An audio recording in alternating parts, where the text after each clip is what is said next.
Hello అండి, అందరూ ఎలా ఉన్నారు? రీసెంట్గానే నా 7 శనివారాల వ్రతం అయితే కంప్లీట్ అయింది.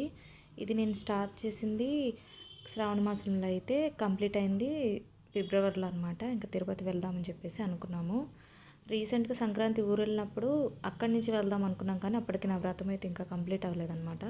సరేలే, తర్వాత కంప్లీట్ అయిపోయిన తర్వాత ముడుపు తీసుకెళ్ళి హుండీలో వేసి ఒకసారి స్వామిని దర్శనం చేసుకొని రావచ్చు కదా అని చెప్పేసి అనుకున్నాం.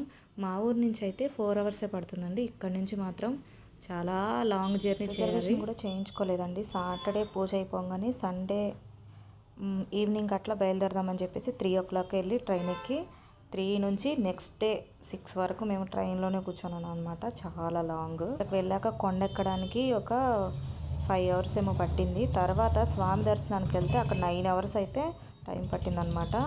అంత కష్టపడి వెళ్ళి స్వామిని చూడంగానే కష్టం అంతా పోయింది నాకు. తిరుపతి నుంచి మేము ఈ చిన్న విగ్రహం అండ్ ఈ కుంకుమ డబ్బా ఒక్కటే తెచ్చుకున్నాము. నేనైతే పెద్దది విగ్రహం తెచ్చుకుందాం అనుకున్నాను, కానీ డబ్బులు సరిపోవు మళ్ళీ అని చెప్పేసి చిన్నది తీసుకున్నాను. ఇదైతే 100 రూపాయలే పడింది. అయితే చాలా బాగుందండి స్మెల్. నాకు తెలియదు అప్పుడు తీసుకునేటప్పుడు. ఇది మొగలి పువ్వు కుంకుమ అనమాట.